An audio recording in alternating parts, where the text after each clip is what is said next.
Hey guys, I'm April from Giggle Glitter Graphics, and welcome to part 6 of Written in Ink.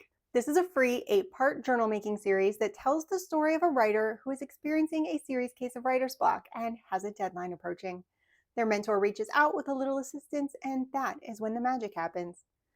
This is a free project series that is going out to my email list, so each Friday I'll be sending a new part of the story and guiding you through building the interactive journal pages.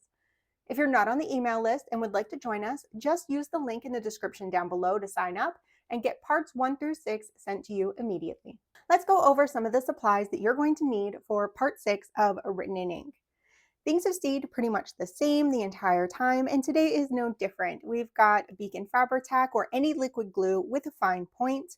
You might also like to use a glue stick. I prefer Ohu for my glue stick. A pair of scissors to cut everything out, and an optional bone folder. If you don't have a bone folder, we're just using them to make our creases nice and sharp. You can use the back of your scissors or your thumbnail if you need to.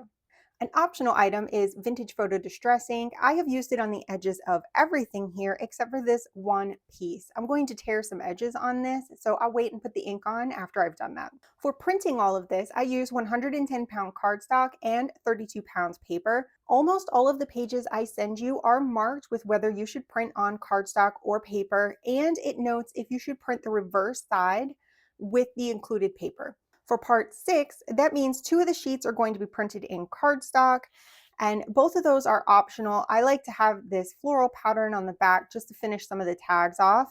I did not do that on this sheet, and I wish I had. I didn't notice until after I printed. So just so you're aware, if you don't print the back sides, then they're just white, which is fine if you want to save the ink. So keep that in mind.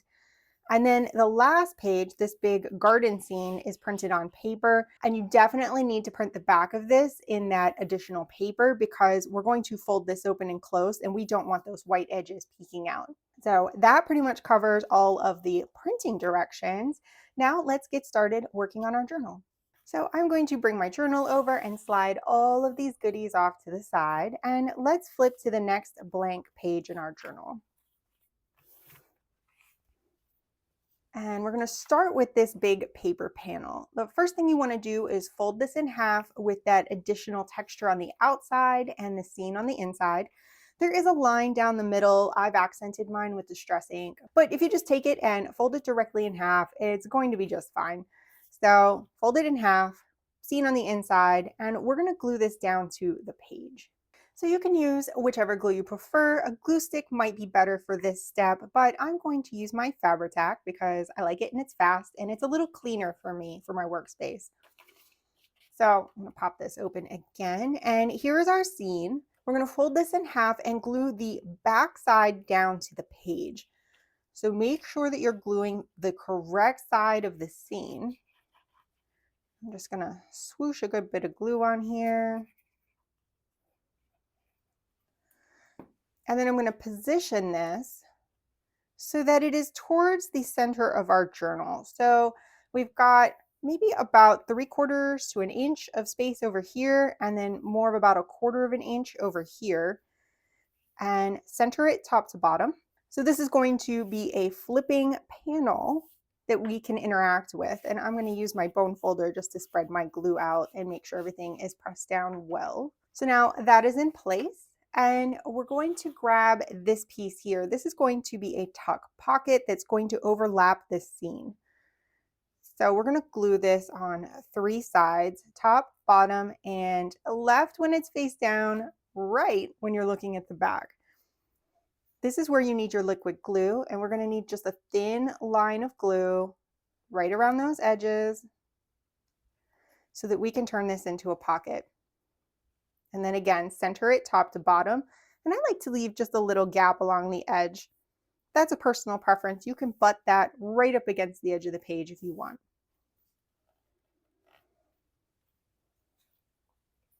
Next, I'm going to grab this little half circle piece, and this is going to be a tab that we use to catch this flap in to keep this whole thing closed later. So flip this over, and along the straight edge, we're just going to run a line of glue. And the trick with this is not too thick, not too thin. We did something like this in part 3, so it's going to be very similar. We're going to go against the edge of our pocket, centered top to bottom, and just press that in place. So just enough glue to glue this edge on. The rest of this is left free to serve as a tuck space.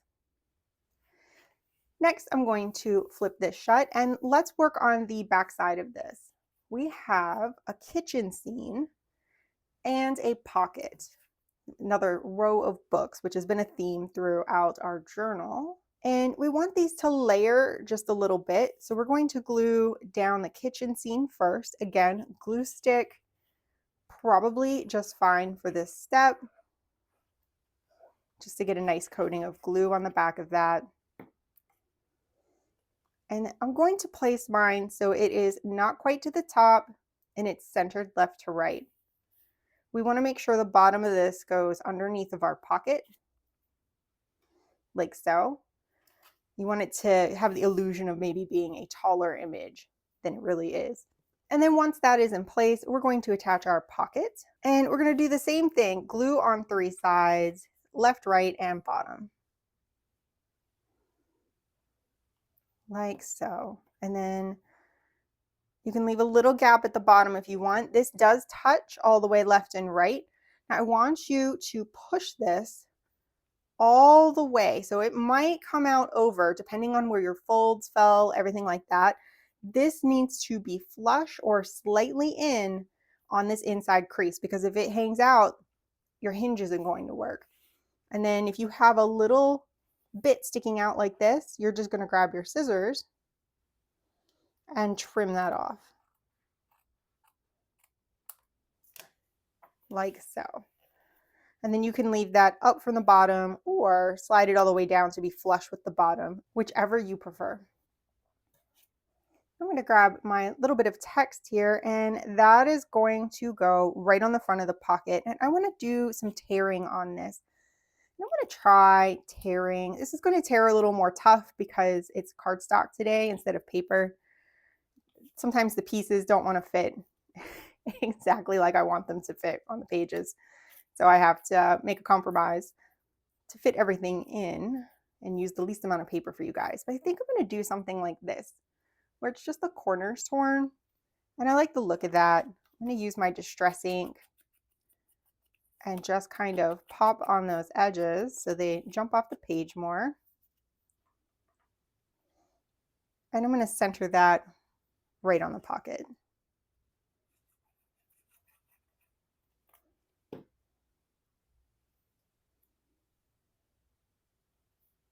We've got a little pen embellishment here, and I'm just going to place that right at the top. Just a little extra accent piece.